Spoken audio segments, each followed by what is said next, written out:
Өз кәсібіңізді бастауды ойлап жүрсіз бе? Әрине бастапқы қаражат қажет. 2,5%-ға дейінгі жеңілдікпен несие алып, ауыл аманаты жобасы аясында өз жұмысыңызды жолға қоюға мүмкіндік бар.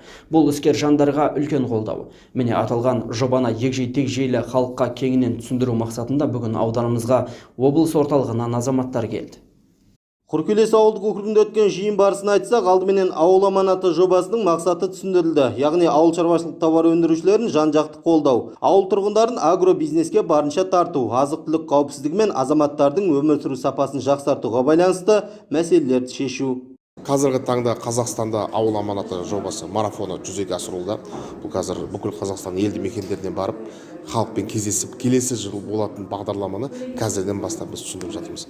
Келесі жылы болатын мемлекеттік бағдарлама халықтың табысын арттыру бағдарламасын қалай жүзеге асырамыз.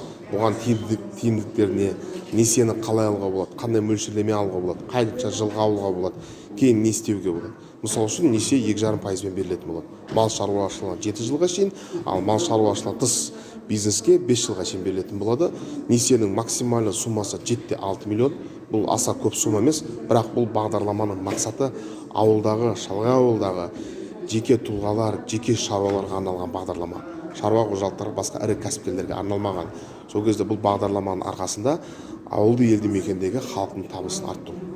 Ауыл аманаты жобасының артықшылығы 2,5%-ға дейінгі жеңілдікпен несие, ауыл шаруашылық техникасы мен құрылғыларға лизинг, кооперативтерге арналған инвестициялық субсидиялар, ауыл шаруашылық саласында білікті мамандардан кеңестер. Әлеуметтік кәсіпкерлік корпорациясы арқылы СПК Түркістан дейміз ғой, сол мекеме жүзеге асырылады, қаржы операторы сол болады. Олар несие беретін елді мекенге келіп өздері мамандары орналасады. Бұл жерге қолайлығы шаруаларға, мысалы үшін ауыл тұрғындарына, аудан орталығына немесе облыс орталығына шапқылаудың қажет жоқ. Сол ауылдағы әкімшілікте тұрып, өзінің құжаттарын бәрін туралай береді. Бұл жерде құжаттардың саны өте азайған.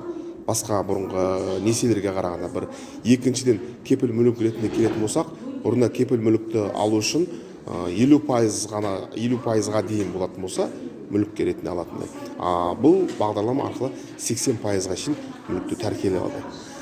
Және де несие тарихына келетін болсақ, бұрында біреулер бір қателікпен 3 жыл бұрын, 5 жыл бұрын өзінің несие тарихын бұзып қойса, ал бұл жоба арқылы соңғы 12 айдың ішінде 60 күннен аспаған бұзылмаған болу керек. Ауыл аманаты жобасы 2023 жылдың 1 қаңтарынан бастап жүзеге асады деп жоспарлануда. Сондықтан да жобаға қатысып, өз тірлігіңізді жолға қойып, табысыңызды арттырыңыз. Қуаныш Амангелді, Ережеп Тұрғынбайұлы, Сәттелі арнасының жаңалықтар қызметі.